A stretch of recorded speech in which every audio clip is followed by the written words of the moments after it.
Namaste, and welcome to our continuing series on the life divine with our beloved Ranga.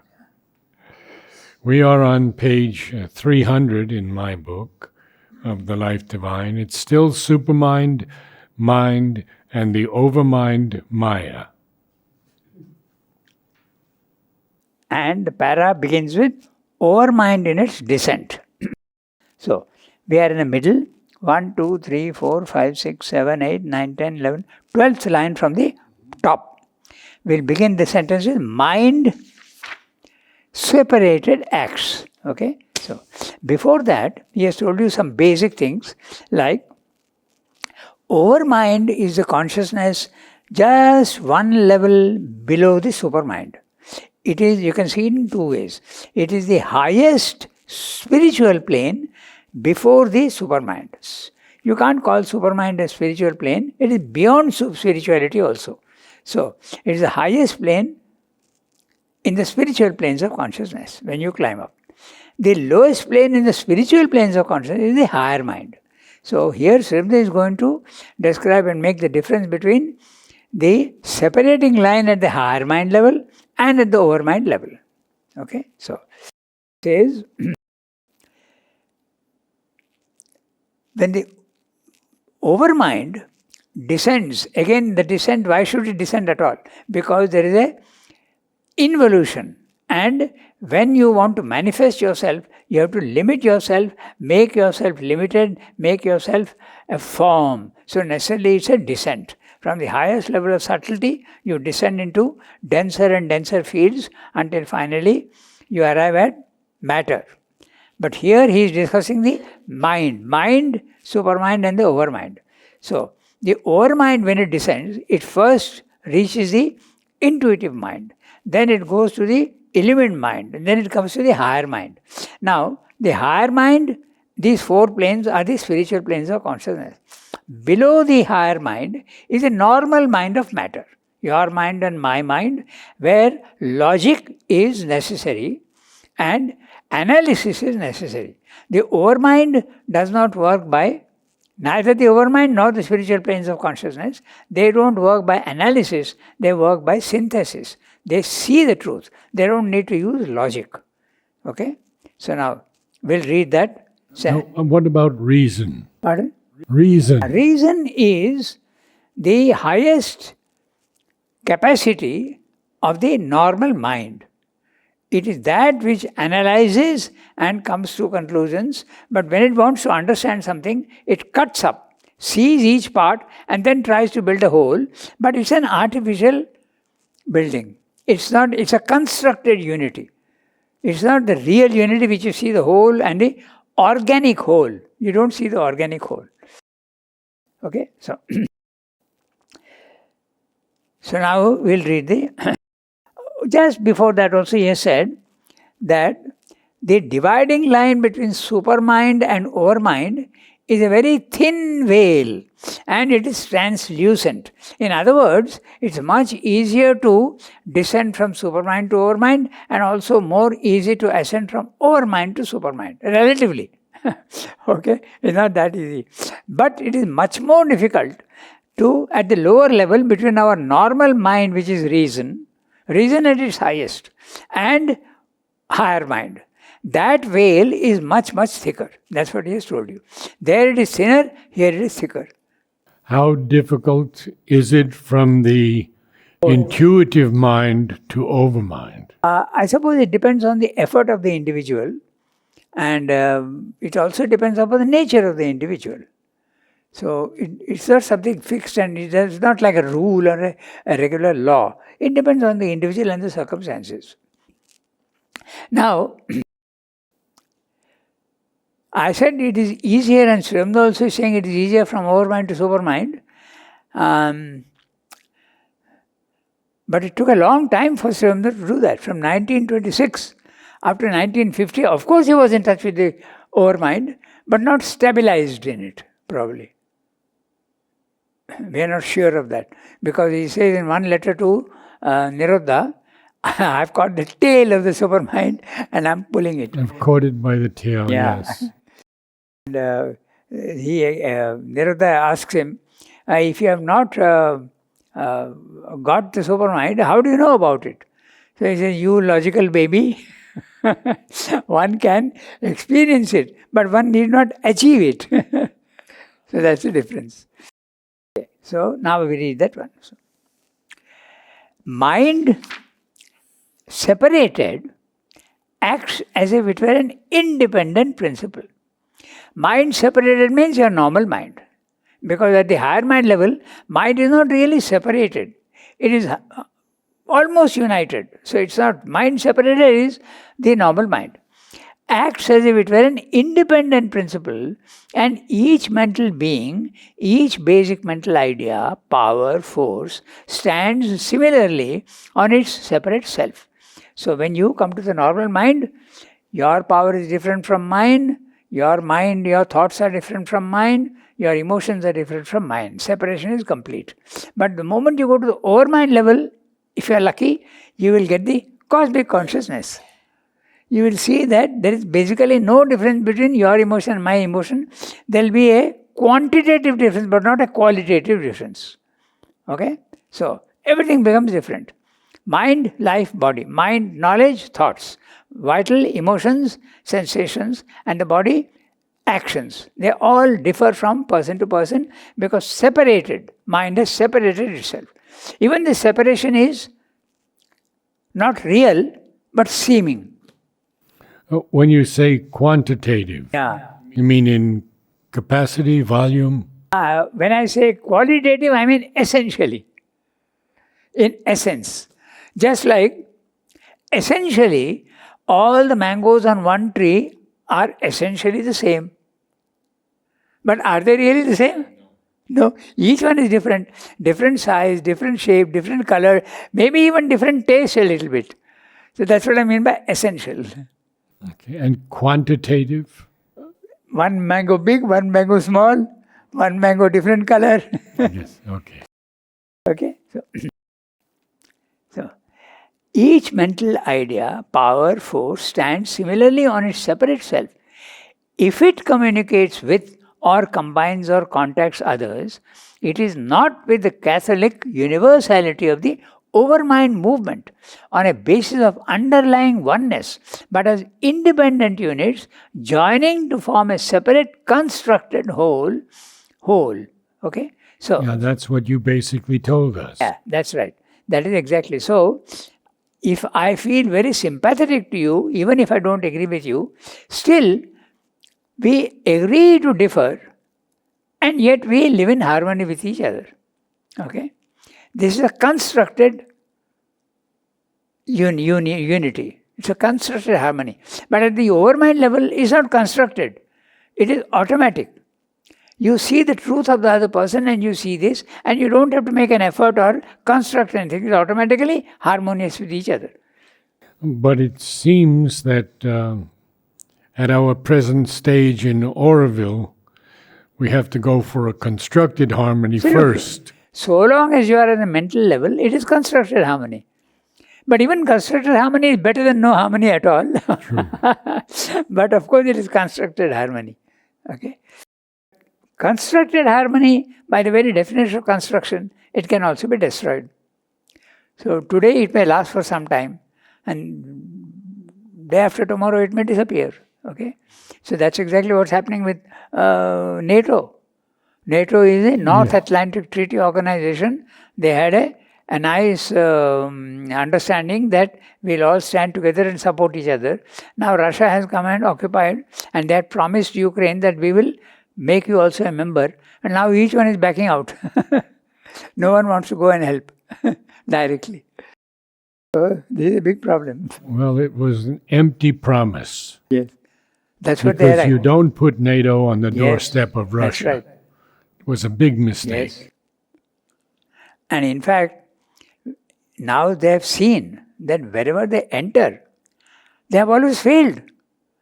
See, they went to Vietnam, America particularly, flexing its muscles, went to Vietnam, lost the war. Went to Afghanistan, lost the war. Went to Iraq, could not do anything. So every time they are entering a different country, they are not being able to succeed. So now that's one of the reasons why he's so careful about going into another one. There are many reasons for that, but today war is becoming more and more difficult to win. Even Russia is finding that. They were expecting Russia to just walk over and maybe 1 week, 10 days they would have finished the whole thing, but he's not being able to do it. Now I think 21st day it is entering. So constructed harmony, something that is frail, not dependable and can easily, but at the overmind level it is real harmony. Much more real than the constructed harmony. But there is one thing. Difference is there. Just like an orchestra. The orchestra is a very good image. 100 instruments, each one playing a different tune and different instrument and different sound. And yet there is perfect harmony. So that's the overmind. In the supermind, the unity and the harmony is much, much more fundamentally real. Maybe we can't even speak about it. Okay, we go back to the text. So, it is not with the Catholic universality of the overmind movement. The word Catholic here, very often you shouldn't make a mistake with the religion. Universal. It means wide-minded and liberal. That's what it means. Liberal oneness, universality of the overmind movement. On a basis of underlying oneness, not a superficial oneness, but an underlying oneness, more essential. The foundations itself are based on oneness. Underlying is a very interesting word. It's not superficial, it is underlying. All constructed harmony is superficial. But as independent units, joining to form a separate constructed whole. It is by this movement that we pass from the cosmic truth into the cosmic ignorance. So, this passing from cosmic truth to cosmic ignorance is at the normal mind and the higher mind. The higher mind, even then there is some element of truth. But the moment you come down into the normal human mind, you are in ignorance. Pakka ignorance. Of course, there is a trace of ignorance even at the overmind level, Srimdu says. Okay, so maybe that's what he's saying. We'll have a look now. The cosmic mind on this level, no doubt, comprehends its own unity, but it is not aware of its own source and foundation in the spirit and can only comprehend it by the intelligence, not in any enduring experience. It acts in itself as if by its own right and works out what it receives as material without direct communication with the source from which it receives.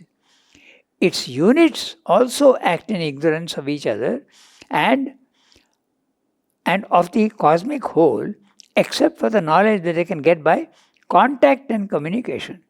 The basic sense of identity and the mutual penetration and understanding that comes from it are no longer there. It's, as usual, those sentences are so big, we have to go phrase by phrase. So, the cosmic mind, he is talking of the cosmic mind which includes the overmind as well as the higher mind. The cosmic mind on this level, okay? Oh, it includes the overmind down to the higher mind. Yes. The cosmic mind. The cosmic concept, definitely it is there, okay, on this level. No, but the moment you come down to a normal reason, it's not cosmic anymore. It's individual. It acts in itself as if by its own right and works out what it receives as material without direct communication with the source. That's what we think. We think that what I am thinking is created by me, independently of anything else. Actually, it's not true. The universe is sending thoughts into you and you are only giving it a shape, individual shape. But it is not true that you are creating the thought. The universe is definitely putting thoughts into your head. Okay, so. But it is not aware of its own source and foundation of the spirit and can only comprehend it by the intelligence. We can understand intellectually that yes, I accept that maybe universe is making my mind have thoughts, making my mind, my vital have emotions, and making my body act. I accept that. But I don't understand it. It's not an enduring experience. It's just a concept. Yes, I can understand. But it's not real. It's an image only that you understand. So I have a question. If this universal force gives thoughts, ideas, everything to humans, where do these forces like Rakshasas and Pisachas come in and give things to the brain? The Rakshasas and the Pisachas are usually at the vital level. Okay? But there are three Rakshasas, Pisachas, and one more word is The Asuras. the Asuras, exactly. So there's the Pisachas are physical vital beings, very, very elemental creatures. Okay? And the Rakshasas are at the vital level, in the vital world. And the Asuras are more in the mental vital level. So there is a gradation in those three. Somebody explained that somewhere. And do they also put thoughts into people's heads? They are too busy with their own. They obstruct rather others. They They are obstruct. not the ones that is creating thoughts and emotions. It is universal nature which is doing that. It is universal nature which creates all these planes and is making everything individual according to its universal forces. Just like the tree is growing because of nature. So exactly in the same way, nature also creates a human being. But the human being thinks that he is acting on his own because he has an ego. The tree does not think that I am acting by myself, I am growing up. It doesn't think that because it doesn't have an ego. But we think we are doing everything ourselves because we have an ego. So that's one of the big discoveries of yoga, that when you realize that you are doing nothing at all, you are not the doer, you are only a silent watcher, and the rest is being done by universal nature. That's one of the biggest achievements that you get. When you separate yourself from body, mind, life, you are not the doer of action. You are only the watcher. And we've read already that Sri Aurobindo speaks even of the genius. Yeah. That he receives something, but he thinks it's his own. Yes, that's right. So And genius is receiving more consciously than an ordinary man. But it's still ego when he says, Yes. it's mine. Oh, ego is there. All geniuses have egos. Okay. So it's a harmony at the mental level is intelligence, constructed intelligence, not an enduring experience. It acts in itself as if by its own right and works out what it receives as material without direct communication with the source. We are not aware of where it is coming from. It can come from nature, it can come from higher planes, it can come right from the Supreme, but we are not conscious of it. We feel that we are doing it, we are creating it. It acts in itself as if by its own right and works out what it receives as material without direct communication with the source from which it receives it. Its units also act in ignorance. Its units, the cosmic mind, units. So, you are a unit, I am a unit. Even animals also are units because they also receive thoughts, also act in ignorance of each other and of the cosmic whole, except for the knowledge that they can get by contact and communication.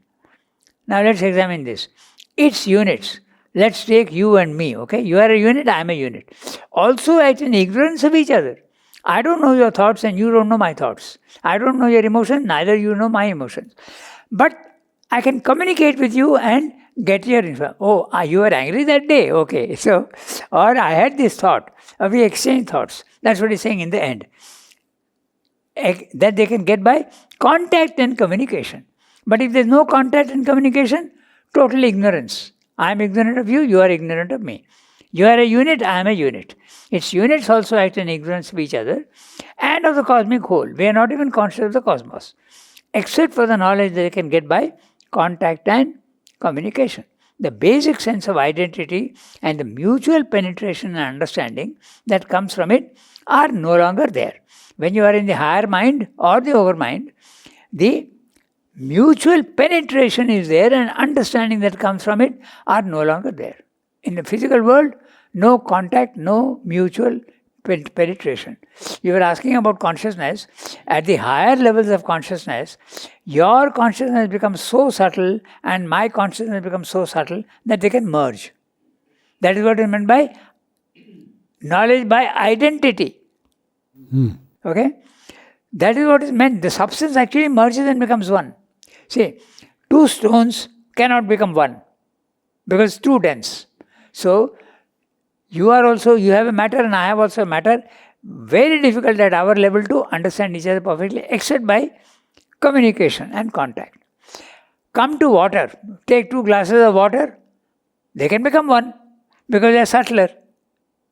Right? One is blue, one is red, but I can mix them and they become something else. When you come to air, again it's subtler.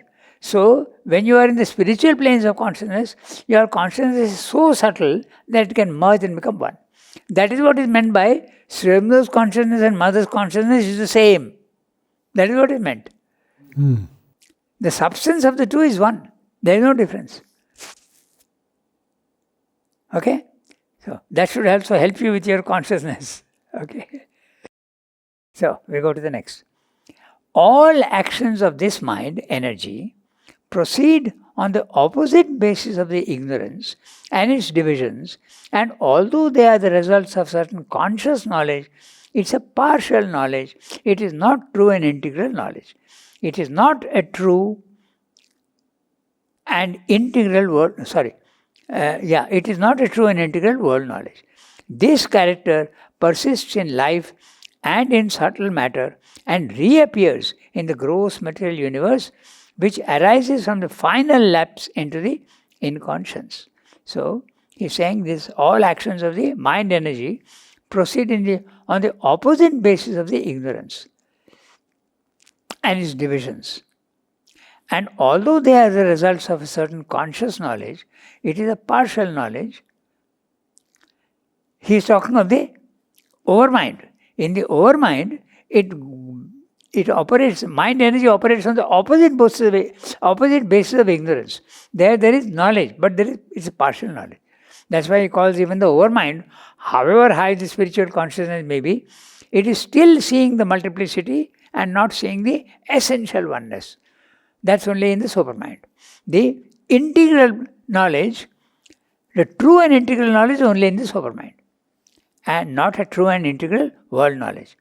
This character, the character of the ignorance, persists in life and subtle matter and reappears in the gross material universe, which arises from the final lapse into the inconscience. Overmind descends and becomes the final lapse, it becomes inconscience. So the gradation he has told you. First there is supermind where knowledge is integral. Then you come down to the overmind. You start seeing the oneness, but you also start seeing the multiplicity. As you keep coming down, oneness slowly disappears and multiplicity goes on increasing. You start seeing the separateness of things. At our mental level, we see only separateness, we don't see oneness. We can conceive of oneness, but we can't experience it.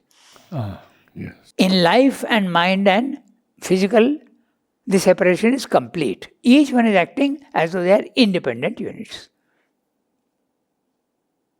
This is what he is saying. Now, he is talking of another mind. He is talking of the subliminal mind. Okay? So, it's a very long para. Yet, as in our subliminal or inner mind, so in this mind also, a larger power of communication and mutuality still remains. A freer play of mentality and sense than human mind possesses. And the ignorance is not complete. A conscious harmony and interdependent organization of right relations is more possible. Mind is not yet perturbed by blind life forces or obscured by irresponsive matter.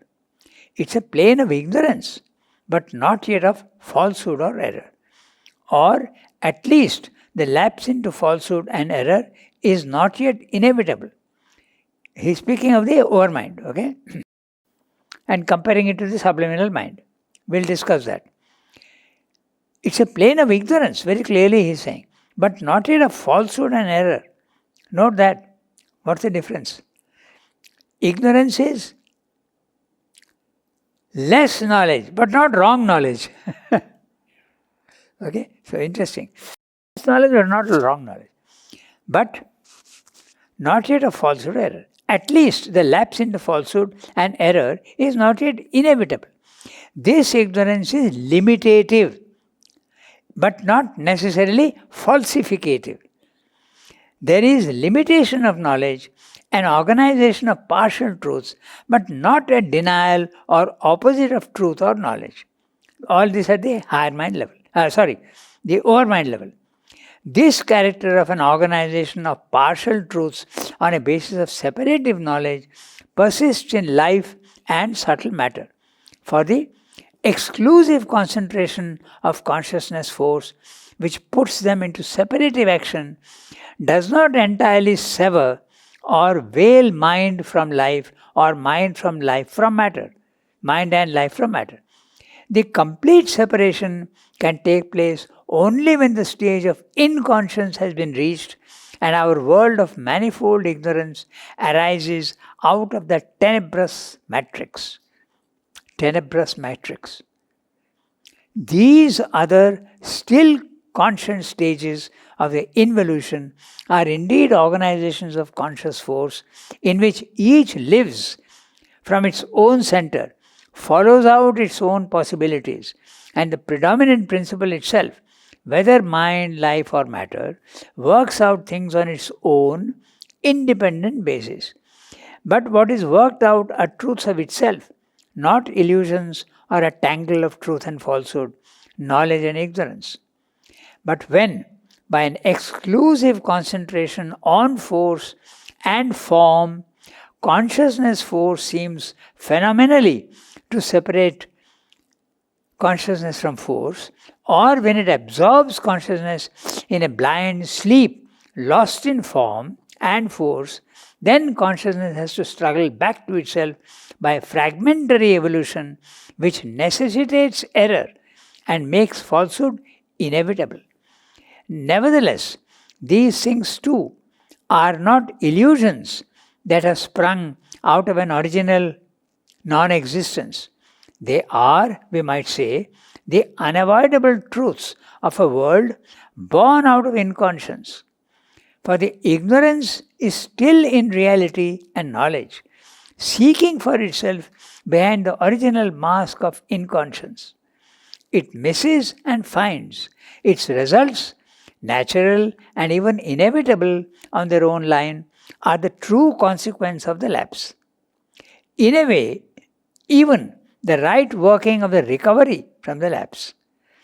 Existence plunging into an apparent non-existence, consciousness into an apparent inconscience, delight of existence into a vast cosmic insensibility are the first result of the fall, and in the return from it, by a struggling fragmentary experience, the rendering of consciousness into the dual terms of truth and falsehood, knowledge and error, of existence into the dual terms of life and death, of delight of existence and the dual terms of pain and pleasure, are the necessary process of the labor of self-discovery. A pure experience of truth, knowledge, delight, imperishable existence would here be itself a contradiction of the truth of things. It could only be otherwise if all beings in the evolution were quiescently responsive to the psychic elements within them and to the supermind underlying nature's operations. But here there comes in the overmind law of each force working out its own possibilities. the natural possibilities of a world in which an original inconscience and a division of consciousness are the main principles, would be the emergence of forces of darkness impelled to maintain the ignorance by which they live, an ignorant struggle to know, originative of falsehood and error, an ignorant struggle to live, engendering wrong and evil, an egoistic struggle to enjoy, parent of fragmentary joys and pains and sufferings. These are therefore the inevitable first imprinted characters, though not the sole possibilities of our evolutionary existence. Still, because the non-existence is a concealed existence, the inconscience a concealed consciousness, the insensibility a masked and dormant ananda, these secret realities must emerge. The hidden overmind and supermind too must in the end fulfill themselves in this apparently opposite organization from a dark infinite. So, very big para. And he's, to say. Yeah. So, he's talking of the involution and the evolution. The involution, the supermind comes down to the overmind also slowly descends and comes down through 4 levels. Overmind, intuitive mind, element mind, higher mind. Then it descends into the ignorance, the normal human being, the normal human mind, life and body.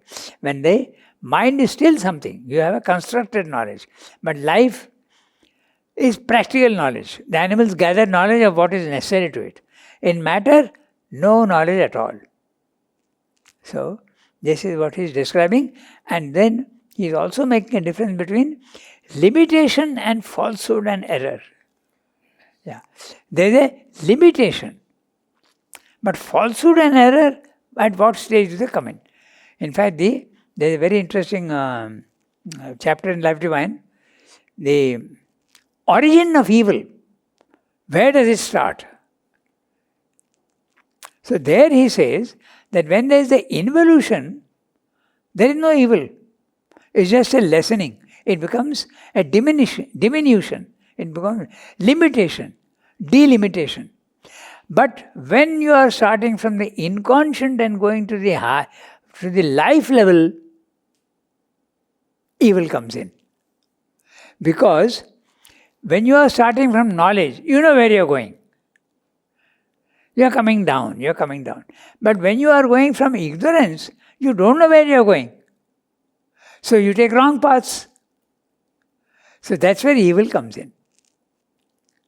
Evil is nothing but a wrong path. So that big chapter is the origin of evil and suffering and all that, but that's different. So now, it is also, he is talking now of the subliminal inner mind. So let's discuss that, okay? So, if a man thinks of himself as a house, okay? We are normally living on the ground floor. And the doors and windows are our senses. Because they allow me to look out into the world, okay? All our senses are allowing contact with the world. So you can compare them to doors and windows, okay? And what is it called? Skylights or what is it? So they are allowing you contact with the physical world. But you are sitting in your front room. That's the ground floor, your body, mind, life. But you can go to the terrace. Spiritual people are going to the terrace, the higher mind. Okay? And the plot is your own. So you can build a 3rd floor, 4th floor, 5th floor. How do you do that? By yoga. You have to build and the 3rd floor, what are they? Higher mind, element mind, intuitive mind. You can go right to the 7th floor, the supermind. It's not easy to do it, but you can do it. But that is one thing. Then there is a basement. That's what I was... Now the basement is the subconscious. Then below the basement is the foundation, the absolute rock bottom. That's the inconscience. Then you go inside your house. Okay? Now you are coming to the subliminal being. When you go inside your house, you have a plot 60-40 and the house is not occupied the whole Towards the end, you have a kitchen garden. Okay, it's open to the sky. It's your property, but it's open to the sky. So when you go deep into yourself, it's a subliminal mind, subliminal vital, and the subliminal physical, which you also call the subtle physical. So that's the inner mind. So that's like it's open to the sky. So in other words, when it is open to the sky, when you go into your inner being, your knowledge increases tenfold. But there can be mistakes. It is somewhat like, it's very interesting, but you could compare the subliminal mind, subliminal life, subliminal physical, you can compare it to the internet. You can get a lot of information if you go to the internet. But the only difference between the internet and the subliminal being is, subliminal being is pre-existent knowledge, everything is there. But the internet, you have to post it. If you don't post it, you won't get the information. Now Mother speaks of Sri Aurobindo living in the subtle physical realms. Yes. So he is available there. Subtle physical, he is living. It's almost physical. Subtle physical. So that's the inner. You are in contact with the universal. So you can get much more. So that's what. But Sri Aurobindo uses different words. He says inner mind, inner vital, inner physical. Or he also uses the word subliminal, mind, subliminal, vital, subliminal, physical. But he can also use the word true mind, true physical, true vital. Okay? So that's a subliminal. So there, Sri Aurobindo is saying, yet, as in our subliminal mind or inner mind, so in this mind also, which mind? Overmind. Also, a larger power of communication and mutuality still remains. A freer play of mentality and sense than human mind possesses. So, human mind is a normal mind. So this mind that he's talking about, the overmind. A freer play of mentality and sense than human mind possesses. And the ignorance is not complete. Ignorance is complete at our level. Even our level, ignorance is not complete. But ignorance is much more than knowledge at our level. But in the overmind, the knowledge is much more than the ignorance, but there is still a little bit of ignorance at the higher mind level. Conscious harmony and interdependent organization of right relations is more possible. Okay? Right relations and interdependent organization. The mutuality of beings and things is more understandable there at the highest level. That's why I just told you that when you go to the higher mind level, all the religions have truths in them. And they are complementary aspects of each other. There may be errors, but they are all complementary aspects of each other. All philosophies also are complementary aspects of each other. The interdependent organization of right relations is more possible. Mind is not yet perturbed by blind life forces. Our mind is perturbed by blind life forces, but not the overmind, or obscured by irresponsive matter. At our level, matter and our body and our vital is influencing our mind, but not the overmind. It does not. It is a plane of ignorance, but not yet of falsehood or error. So that's interesting. Limitation of knowledge is there, but not of falsehood and error. The falsehood of an error comes much lower down. Okay? Or at least the lapse into falsehood and error is not yet inevitable. Ignorance can be there, but not error. Can we understand that? Okay? Limitation of knowledge is there, but not error, not totally wrong knowledge. That's not possible at the overmind level, he's saying. Okay? So, not yet inevitable. This ignorance is limitative, but not necessarily falsificative.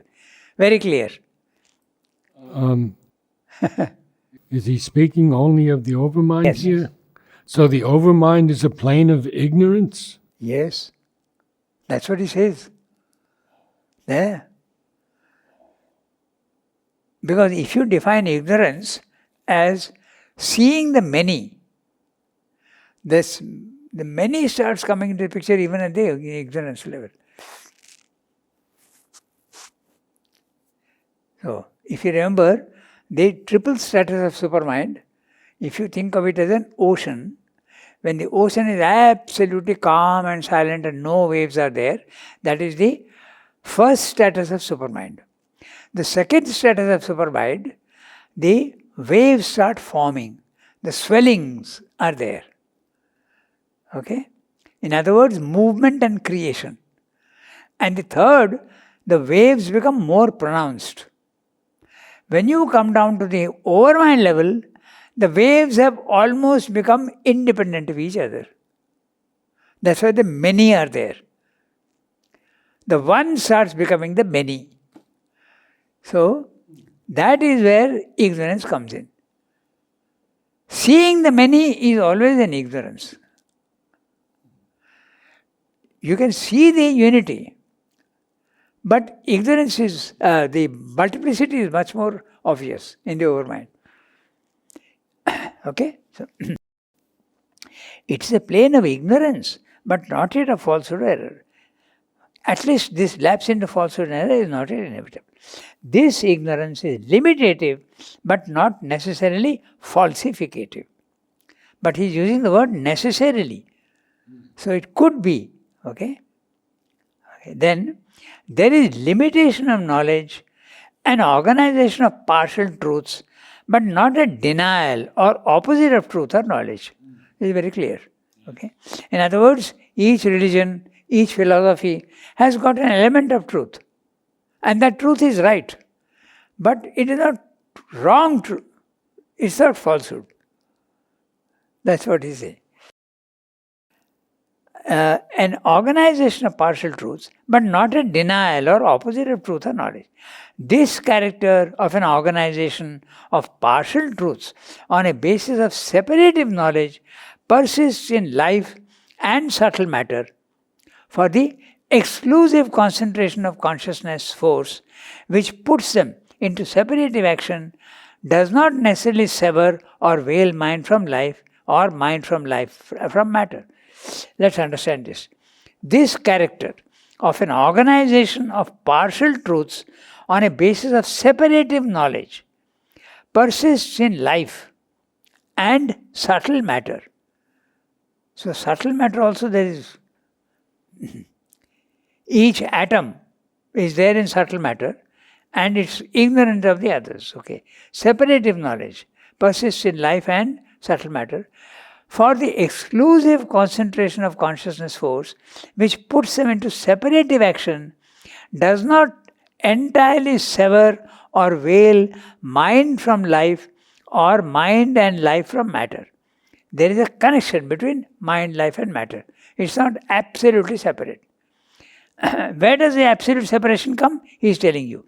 The complete separation can take place only when the stage of inconscience has been reached and our world of manifold ignorance arises out of that tenebrous matrix.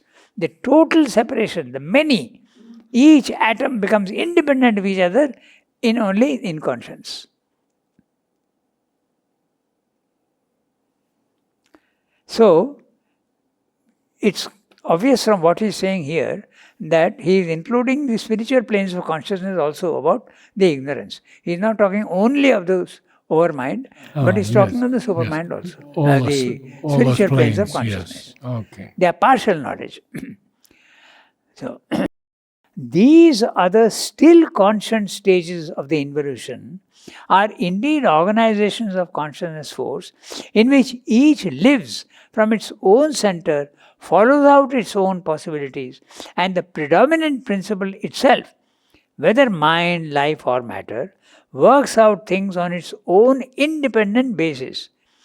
But what is worked out are truths of itself, not illusions or a tangle of truth and falsehood, knowledge and ignorance. So he is talking of the involution. By the way, one should be clear about this because he discusses it. In the involution, the planes of consciousness are pure mind, pure life, pure matter. But in the evolution, when you're coming, it's a sort of parallel world. It's not the same route. It's a parallel world. So, that's the evolution. And the characters of life, because there's a mixture here, there the worlds are pure in themselves. Okay? So, but what is worked out are truths of itself, not illusions or a tangle of truth and falsehood, knowledge and ignorance.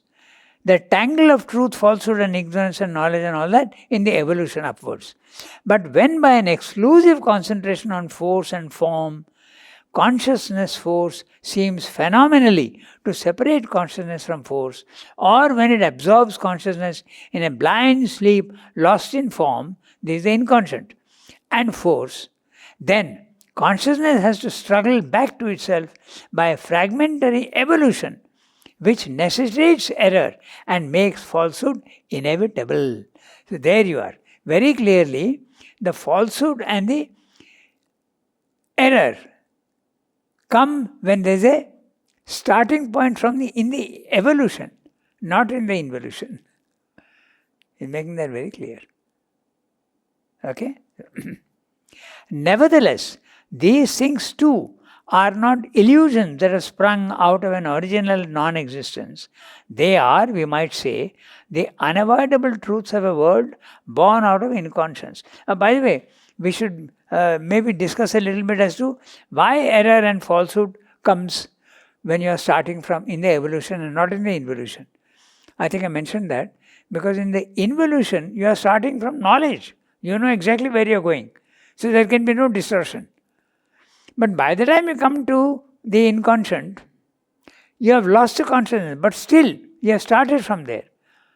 And you know that you are going to end up in the inconscient. But when you are going from inconscient, lack of knowledge, lack of power, you don't know where you are going. Because you are starting from ignorance. So you can go on the wrong track.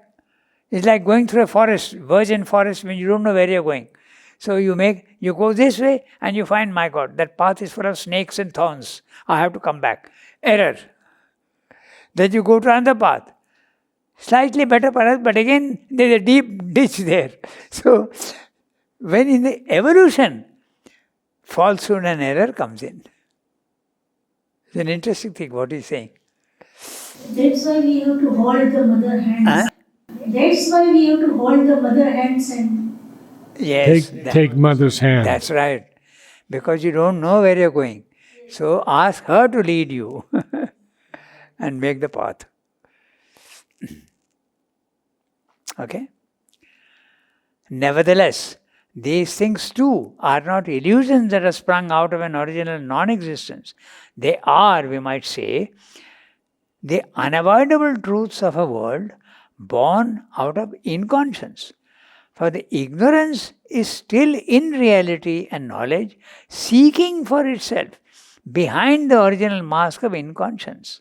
So, on the one hand, he is telling you that falsehood and error is there, and yet on the other hand, he is saying that it is not, it's a knowledge which is incomplete. Just like light and darkness. Light and darkness are not opposites. Light reducing itself becomes darkness. So knowledge reducing itself becomes ignorance. Okay? So for the ignorance is still in reality and knowledge, seeking for itself behind the original mask of inconscience. It misses and finds. There you are. Okay? It goes and misses and finds. Its results, natural and even inevitable on their own line, are the true consequence of the lapse. In a way, even the right working of the recovery from the lapse. So when you are going, it takes a long time, but you are recovering the right working from the lapse.